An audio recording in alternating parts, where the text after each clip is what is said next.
अब अफजाल अंसारी की बेटी नुसरत अंसारी मऊ सदर विधानसभा सीट से उपचुनाव में उतरेंगी। क्या अब्बास अंसारी की अब विधायकी वापस आने में समय लगेगा? अब्बास अंसारी लगातार कोर्ट का रुख कर रहे हैं, लेकिन मुख्तार अंसारी की बेटे को राहत नहीं मिल पा रही है। बेटे लगातार चक्कर काट रहे हैं। भाई उनके साथ नजर आते हैं, उमर अंसारी, लेकिन मऊ की सेशन कोर्ट के जरिए अब्बास अंसारी को कोई राहत नहीं मिलती है। 24 जून को हुई सुनवाई में अब्बास अंसारी को राहत नहीं मिलती है, बल्कि इस सुनवाई को टाल दिया जाता है और तारीख 26 जून की तय कर दी जाती है। यानी कि अब 26 जून को सुनवाई होगी, क्योंकि अब्बास अंसारी के विरोध में जो विपक्ष से एक बड़ा चेहरा था वो सुनवाई के दौरान उपस्थित नहीं था, जिनको नोटिस जारी किया गया। और इसके बाद अब्बास अंसारी मामले में, हेट स्पीच मामले में अब 26 जून की तारीख तय की गई है। 2022 का विधानसभा चुनाव, जिसमें अब्बास अंसारी ने विधायकों को साफ चेतावनी दी थी कि उनकी सरकार बनेगी, समाजवादी पार्टी सत्ता में आएगी तो एक एक अधिकारियों से बदला लिया जाएगा।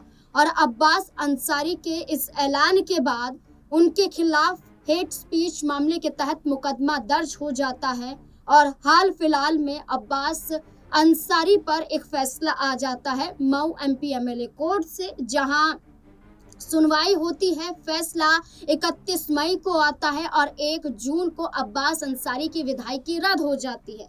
तो अब ये कहा जा रहा है कि अब्बास के गढ़ को बचाने के लिए क्या अंसारी परिवार का अब कोई बड़ा चेहरा मैदान में उतरेगा? और जैसे कि बार बार चर्चा की जा रही है, अफसा अंसारी जो अब्बास अंसारी की मां हैं, उन पर पहले से ही मामले दर्ज हैं। उनकी पत्नी निखत अंसारी, उन पर भी मामले दर्ज हैं। उमर अंसारी, उन पर भी मामले दर्ज हैं। तो ऐसे में एक बड़ा चेहरा अफजाल अंसारी की बेटी नुसरत अंसारी का माना जा रहा है।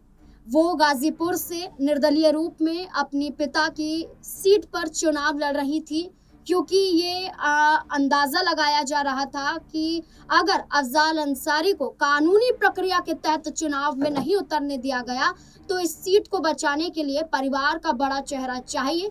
तब नुसरत अंसारी ने चुनाव लड़ा था, लेकिन उस वक्त पर गाजीपुर से अफजाल अंसारी ने भी चुनाव लड़ा और नुसरत अंसारी इतनी सक्रिय नहीं दिखाई दी और अफजाल अंसारी सांसदी का चुनाव जीत जाते हैं। लेकिन अब कहा जा रहा है कि वो गढ़ जो 1996 से अंसारी परिवार का है, इस गढ़ को बचाने के लिए अब नुसरत अंसारी को मैदान में उतरना ही पड़ेगा। इस पूरे मुद्दे को लेकर आपको क्या लगता है? क्या वाकई अब नुसरत अंसारी चुनाव लड़ेंगे और अब्बास अंसारी की क्या लड़ाई ऐसे ही जारी रहेगी? और अब इस पूरे मामले में क्या नया मोड़ आ सकता है? आपकी नज़र में क्या कुछ हो सकती है? राय कमेंट सेक्शन में जरूर दें। देखते रहें SPN9 न्यूज़। धन्यवाद।